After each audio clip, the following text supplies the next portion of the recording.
y a 20 ans, le 17 novembre 1998, Jacques Médecin décédait en exil à Punta del Este en Uruguay. Au fil de la semaine, nous consacrerons une série de reportages à cette figure controversée de la politique azuréenne, à cet homme qui fut maire de Nice pendant près d'un quart de siècle. Premier épisode, la dynastie Médecin et le lien tissé avec les Niçois, Olivier Chartier-Delegue et Hugues Nicolas.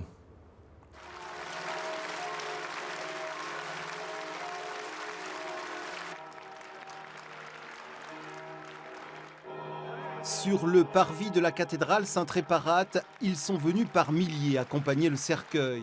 Le 21 novembre 1998, les Niçois rendent un dernier hommage à celui qui fut leur maire pendant 24 ans, Jacques Médecin. Jacques Médecin, mort en exil à l'autre bout du monde, Punta del Este, en Uruguay. C'est notre maire. On est fiers de lui. Il nous manque. Il est de chez nous. C'est un gosse du pays, donc c'est tout à fait normal qu'on participe. C'est grand mec qu'on a perdu ici à Nice. Et comme on part de Nice, on part de Jacques Médecin.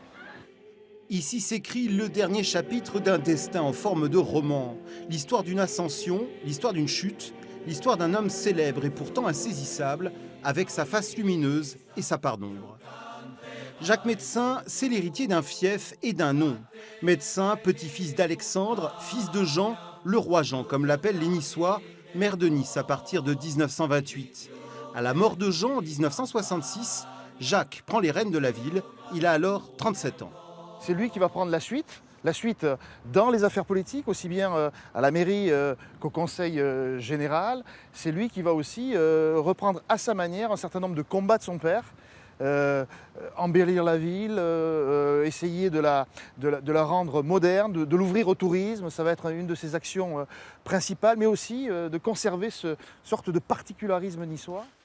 J'ai une récolte de café formidable. Séducteur, beau parleur, Jacques Médecin, l'ancien journaliste, s'est usé de son charme.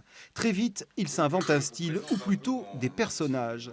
Le seigneur féodal qui mène sa ville d'une main de fer, Jacques le flamboyant, ses costumes voyants, ses rébanes, ses cigares. Et puis, il y a Jacques ou le Niçois, l'enfant du pays, proche du peuple.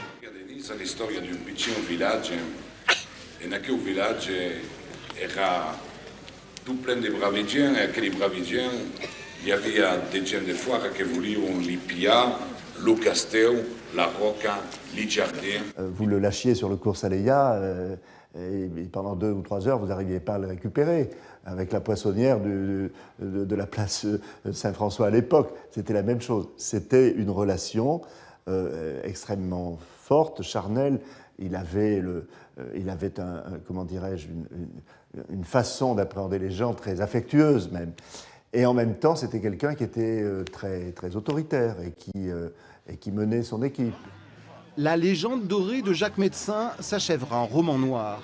En 1977, première alerte, bousculé par Charles Caressa, le candidat de l'Union de la gauche, le maire arrache sa réélection avec moins de 1000 voix d'avance.